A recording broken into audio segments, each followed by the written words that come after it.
नमस्कार, माझं नाव डॉक्टर सुमित पाटील. मी consultant nephrologist म्हणजेच किडनी विकार तज्ज्ञ आणि सध्या वाई सातारा येथे श्री कलानंद हॉस्पिटल आणि ICU येथे कार्यरत आहे. आज आपण पीडल इडिमा म्हणजे पायावर सूज येणं या विषयावर चर्चा करणार आहोत. पायाला सूज येणं ह्याच्यासाठी काही सिंपल कारणं तसेच कॉम्प्लेक्स म्हणजे सिरियस कारणंही असू शकतात. तर सर्वप्रथम आपण सिंपल कारणांविषयी चर्चा करूया. सिंपल कारणांमध्ये सगळ्यात पहिलं कारण म्हणजे प्रोलॉंग सिटिंग. बऱ्याच वेळेला आपण बघतो की रात्रभर बसमध्ये किंवा कारमध्ये बसून प्रवास केल्यानंतर सकाळी पायाची हालचाल फार न झाल्यामुळे आपल्या पायावर सूज येते. आपल्या रेग्युलरच्या चप्पल बूट घालताना आपल्याला त्रास होतो. ही सूज मोस्ट करून ग्रॅव्हिटी आणि पायाच्या स्नायूंचं आकुंचन न झाल्यामुळं येते. ह्या सुजेमध्ये जनरली थोडीशी हालचाल केली किंवा थोडीशी रेस्ट केली तर ही सूज नाहीशी होते. सूज येण्यासाठी दुसरे कारण म्हणजे प्रोफेशनल. बऱ्याच वेळा बऱ्याच प्रोफेशनमध्ये आपण बघतो की बराच काळ उभं राहण्याची गरज असते. जसं की टीचर्स, ट्रॅफिक पोलीस, त्याच्यानंतर बार्बर्स, आम्हा डॉक्टर लोकांमध्ये सर्जन्स यांना बऱ्याच वेळेला लांब वेळ चालणाऱ्या सर्जरीमध्ये उभं राहण्याची गरज पडते. अशा प्रोफेशनमध्येही पायाला सूज येण्याचे प्रमाण हे जास्त असते. सूज येण्याचं तिसरं कारण म्हणजे जी लोक लठ्ठ असतात किंवा ज्यांचं वजन जास्त असतं त्या लोकांचाही सूज येण्याकडे कल असतो. आता आपण सूज येण्यासाठीची जी जास्त कॉम्प्लेक्स म्हणजे सिरियस कारणं आहेत याच्याविषयी चर्चा करूया. याच्यामध्ये काही कारणांमध्ये फक्त एकाच पायावर सूज येते तर काही कारणांमध्ये दोन्ही पायावरही सूज येऊ शकते. तर सर्वप्रथम जनरली फक्त एकाच पायावर सूज येणाऱ्या कारणांविषयी आपण चर्चा करूया. त्यातलं पहिलं कारण आहे ते म्हणजे DVT. DVT म्हणजे डीप व्हेन थ्रॉम्बोसिस. या आजारामध्ये पायाच्या अशुद्ध वाहून येणाऱ्या रक्तवाहिनीमध्ये रक्ताची गुठळी जाऊन अडकते. ही गुठळी बऱ्याच वेळेला वर वाहत गेली आणि फुफ्फुसामध्ये जाऊन अडकली तर अचानक दम लागणे किंवा गुठळी जर फार मोठी असेल तर पेशंटचा मृत्यू होणे अशी ही कॉम्प्लिकेशन्स घडू शकतात. या आजारामध्ये जनरली पेशंटच्या तक्रारी ह्या पायाचा लालसरपणा वाढणे, पाय दुखणे, पाय अचानक सुजणे या स्वरूपात प्रकट होतात. तर जनरली डॉक्टर्स पायाची सोनोग्राफी करणं आणि या आजारासंदर्भातल्या रक्ताच्या तपासण्या करून या आजाराचे निदान करतात. दुसरा आजार आहे तो म्हणजे सेल्युलायटिस. सेल्युलायटिस म्हणजे पायाच्या त्वचेचे किंवा त्वचेच्या वरच्या थराचे इन्फेक्शन होणे. या आजारामध्ये पायाचा लालसरपणा वाढणे, पायाची सूज वाढणे, त्याच्याचबरोबर डायबिटीसच्या पेशंट्समध्ये बऱ्याच वेळेला हे स्पॉन्टेनियसलीही दिसू शकतं.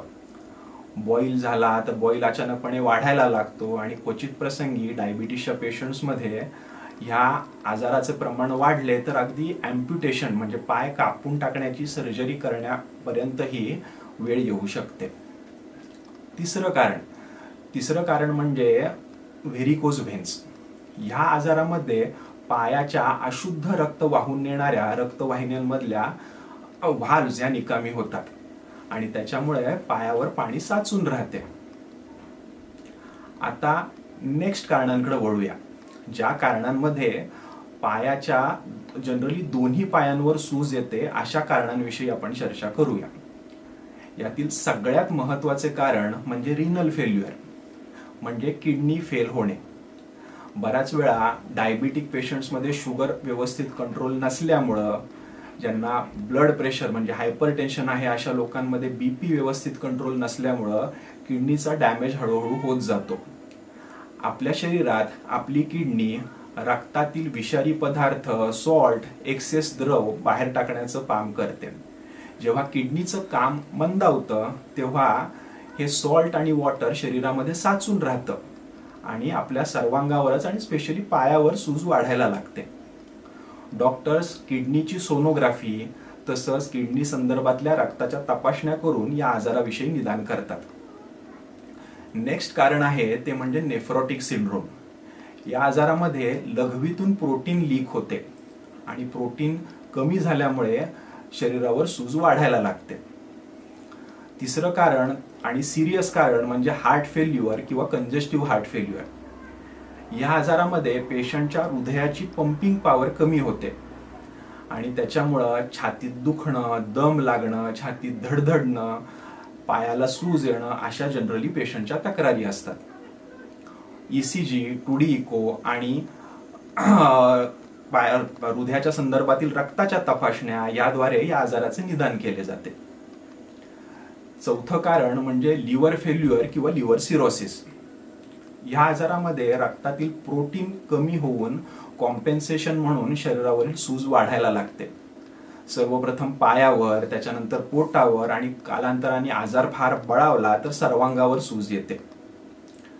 त्यानंतर काही वेळेला काही औषधांच्या साईड इफेक्टमुळे पण अंगावर सूज येते. याच्यामध्ये जनरली ब्लड प्रेशर साठी वापरली जाणारी औषधं म्हणजेच कॅल्शियम चॅनल ब्लॉकर याच्यामध्ये जनरली अम्लोडिपिनचा समावेश होतो. याच्यामुळे ही अंगावर सूज येऊ शकते. त्याच्यानंतरचं कारण म्हणजे थायरॉइड. हा जरी जीवघेणा आजार नसला तरी काही वेळेला या आजारामुळे पेशंटला बराच त्रास होतो. थायरॉइडचे प्रमाण जास्त होणे म्हणजे हायपरथायरॉइडिझम किंवा थायरॉइडचे प्रमाण कमी होणे म्हणजे हायपोथायरॉइडिझम या दोन्ही कंडिशनमध्ये पायावर सूज येऊ शकते. काही रक्ताच्या थायरॉइड संबंधीच्या बेसिक तपासण्या करून आपण या आजाराचे निदान करू शकतो आणि पुढचे संभाव्य धोके टाळू शकतो. आता आपण जी चर्चा केली ती पायावर सूज येण्याच्या कारणांविषयी. पण या पायाच्या सुजेचे निदान कसे करायचे? तर जनरली पायाची त्वचा ताणली जाणे, पायाच्या त्वचेवरील सुरकुत्या नाहीशा होणे, पायाच्या त्वचेची चकाकी वाढणे, त्याच्याच बरोबर पायाच्या घोट्यांवर दाब दिला असता खड्डा पडणे ही पायाला सूज येण्यासाठीची निदान करण्याची प्रमुख लक्षणं आहेत. त्याच्याच बरोबर बऱ्याच वेळेला सूज येण्याला शरीरातल्या दुसऱ्या काही आजाराचं कारण आहे का हे बघण्यासाठी रक्ताच्या तपासण्यांचा आधार घेतला जातो. याच्यामध्ये Serum urea, Serum creatinine, urine routine, Serum protein इत्यादी तपासण्या केल्या जातात. तर आता आपण ट्रीटमेंट पार्टकडे वळूया. सर्वात प्रथम जेव्हा सूज ही सिंपल कारणांमुळे असते तेव्हा सॉल्ट अँड फ्लुइड रिस्ट्रिक्शन हे अत्यंत महत्त्वाचे आहे. जनरली आपल्या रेग्युलर सॉल्ट इंटेकपेक्षा 50% सॉल्ट इंटेक कमी करणं, दिवसातून 1.5 ते 2 लिटरपेक्षा कमी पाणी घेणं हे यामध्ये महत्त्वाचे आहे. त्याच्यानंतर कॉम्प्रेशन स्टॉकिंग. बऱ्याच वेळेला सूज जेव्हा लिम्फोइडिमा किंवा लसिका ग्रंथींच्या आजारामुळे येते तेव्हा या कॉम्प्रेशन स्टॉकिंगचा उपयोग होतो. त्याच्यानंतर पायाला बर्फ लावणे. बऱ्याच वेळेला कंजेस्टिव्ह इडिमा किंवा सेल्युलायटिस या कारणांमुळे जेव्हा पायाला सूज येते तेव्हा बर्फ लावून काही प्रमाणात सूज कमी होऊ शकते. त्याचबरोबर पाय थोडे उंचावर ठेवणं, पायाच्या खाली झोपताना उशी ठेवणं यांनीही सूज कमी येण्यास मदत होते. त्याच्याच बरोबर वजन आटोक्यात ठेवणं, रेग्युलर एक्सरसाइज करणं हेही सूज कमी करण्यासाठी महत्त्वाचे पर्याय आहेत. त्यानंतर सगळ्यात शेवटी डायुरेटिक्स. डायुरेटिक्स ही औषधं लघवीचं प्रमाण वाढवतात आणि त्याच्यामुळं रक्तातील सॉल्ट आणि वॉटर इनटेक कमी होण्यास मदत होते. डायुरेटिक्सचे हे वेगवेगळे प्रकार असतात. त्याच्यामध्ये फ्युरोसेमाइड, टॉर्सेनमाइड, स्पायरोनोलॅक्टोन असे विविध प्रकार आहेत. तुम्हाला कोणतं डायुरेटिक लागू पडेल याचा निर्णय तुमचे नेफ्रोलॉजिस्ट किंवा डॉक्टर हे तुमची क्लिनिकल कंडिशन आणि रक्ताचे रिपोर्ट यावरून ठरवतात. तर आजच्या आपल्या पूर्ण चर्चेचा टेक होम मेसेज काय?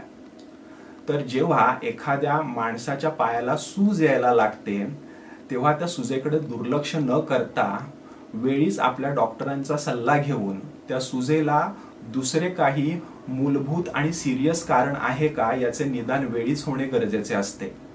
त्यामुळं भविष्यात होणारे संभाव्य धोके किंवा कॉम्प्लिकेशन टाळण्यास आपल्याला मदत होते. धन्यवाद.